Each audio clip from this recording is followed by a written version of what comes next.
Hello guys, good morning. Nandito tayo ngayon sa Alabang 400 at papakita ko sa inyo ang naparent namin property dito sa Alabang 400. So this is only 55,000 and malaki yung kanyang car garage. I think kaya dito ang isa, dalawa, tatlo, apat, lima, hanggang 5. Ayan. So, meron din tayo ditong swimming pool. At ito ay may maintenance every month. So, kapag gusto nyo ng mga for rent na properties na mayroong swimming pool, ay additional expense ito on part of the tenant. Ayan. So, napakalaki ng swimming pool natin. This house and lot is only 55,000 per month. Ayan, then, pasok tayo dito.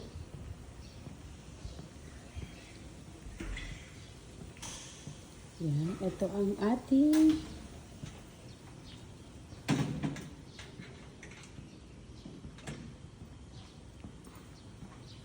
so, as we enter here, buksan pa ni sir ang mga ilaw. Ayan. Ito ay bare unit, walang gamit. Only air condition ang laman. So, napakalaki ng sala o living area. And, meron tayong aircon. Ayan. So, tingnan natin. Meron din ditong aircon. And this is the kitchen. Ayan. This is the kitchen. So, punta muna tayo dito sa kitchen. Ayan. Meron siyang ganyan. Meron siyang ganyan. So, dito tayo. Tapos, sa likod, may space pa na pwede kang gawin. It depends on you kung anong gusto mong gawin sa likod. Ayan. So, may mga built-in cabinet. And also here, ay mayroon tayo. Ayan. Mayroong mga aircon sa bawat room. Ayan. So, room number 1. And then room number 2. Ayan, split type aircon and open yung window. Ayan. Ayan.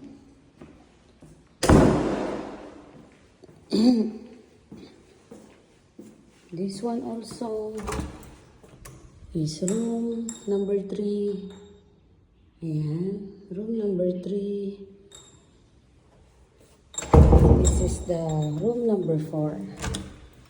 Ayan, room number 4. Ayan. So, dito, meron tayong toilet and bath. Ayan. Meron tayo walk-in closet. Ayan. And dito ay meron tayo CR. Buksan natin yung CR. Ayan. So, maganda yung kanyang CR. Ayan.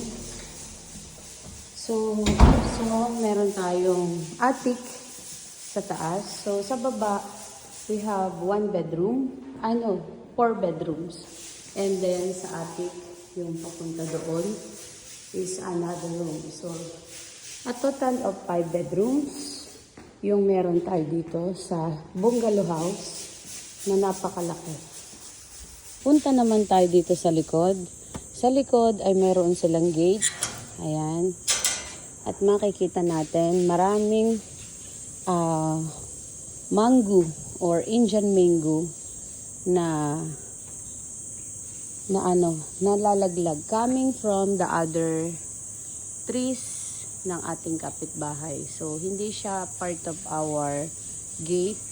It's part of other nung neighborhood natin. So, ayan. At meron tayo dito iba pang area kung saan pwede tayo mag activity or kung ano mang gusto nyong gawin dito sa ating bahay na ito. But take note guys, this is already rented for 55,000, located in Alabang 400, and the lot area is 800 to 900 square meter. So, meron pa kami mga bahay dito sa Alabang 400 and sa area ng Alabang, Parañaque, Las Piñas, Muntinlupa. Ayan.